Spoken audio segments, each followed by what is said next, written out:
পুরা নর্থ বেঙ্গলকে আমরা ইনশাআল্লাহ কৃষি শিল্পের রাজধানীতে পরিণত করব ইনশাআল্লাহ। চলাচলের দারুণ সমস্যা হয়, এখানকার জনগণ অনুভব করেন এটাকে 4 লেন করা দরকার। আপনারা আমার সাথে একমত, আমিও আপনাদের সাথে একমত।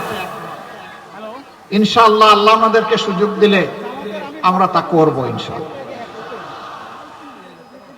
এরপরে নওগাঁয় একটা পূর্ণাঙ্গ মেডিকেল কলেজ এবং মানসম্পন্ন মেডিকেল কলেজ হাসপাতাল হওয়া দরকার। আমি কথা দিচ্ছি এটা হবে ইনশাআল্লাহ। শর্ত একটাই, মহান আল্লাহ যদি আমাদেরকে সুযোগ দেন, আপনাদের ভালোবাসা, দোয়া, সমর্থন এবং ভোটের মাধ্যমে আমরা যদি সরকার গঠন করার সুযোগ পাই তাহলে ইনশাআল্লাহ হবে। এরপরে এটা যেহেতু কৃষি প্রধান এরিয়া, এই কারণে আমরা ইতিমধ্যেই ঘোষণা দিয়েছি পুরা নর্থ বেঙ্গলকে আমরা ইনশাআল্লাহ কৃষি শিল্পের রাজধানীতে পরিণত করব ইনশাআল্লাহ। এখানে কৃষি গবেষণা ইনস্টিটিউট হবে, বিশ্ববিদ্যালয় হবে, এবং সেই পড়ালেখা কাগজে না বাস্তবে হবে, প্রফেশনাল এডুকেশন।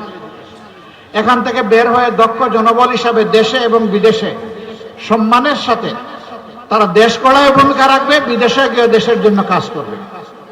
আমরা সেই জনবল ইনশাআল্লাহ এখানে তৈরি করব।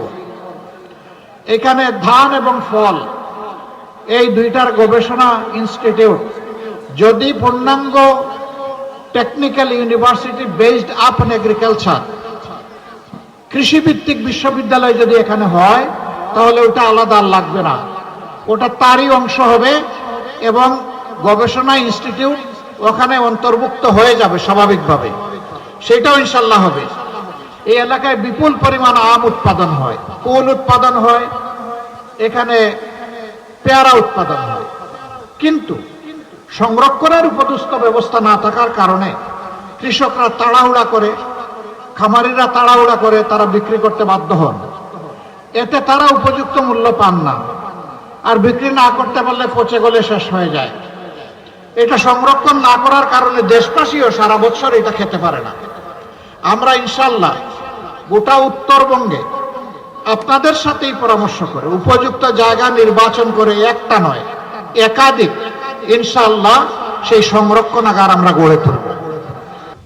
এরপরে আছে সংরক্ষণের পাশাপাশি বিশেষ করে আম এবং লিচু দুনিয়ার বিভিন্ন দেশে এখন প্রসেসিং হয়, জুস হয়, আবার এইটাকে অন্যভাবেও মেনটেন করা হয়। সেই প্রসেসিং ইন্ডাস্ট্রিও ইনশাআল্লাহ বিশেষ করে এই নওগাঁ এবং চাপাইতে হওয়ার দাবি রাখে। আমরা তা করবো আল্লাহ যদি আমাদেরকে সামর্থ্য দেন ইনশাআল্লাহ। কুসুম্বা মসজিদ, পাহাড়পুর বৌদ্ধবিহার, দুবলহাটি রাজবাড়ি সহ সকল প্রত্নতাত্ত্বিক স্থান সংরক্ষণ এবং পর্যটন কেন্দ্র হিসাবে গড়ে তোলা। পর্যটন এখন বিশ্বে অন্যতম একটা আয়ের উৎস। বাংলাদেশে বিপুল সম্ভাবনা থাকা সত্ত্বেও অবহেলা, অযত্ন, অনাদর, দায়িত্বহীনতা এবং দুর্নীতির কারণে এই শিল্পের কোনো বিকাশ হয় নাই। এটাও হবে ইনশাআল্লাহ। আপনারা শুধু দোয়া করবেন। আপাতত স্থানীয় বেশ যেগুলা অ্যাড্রেস ছিল আমি এখানে শেষ করলাম।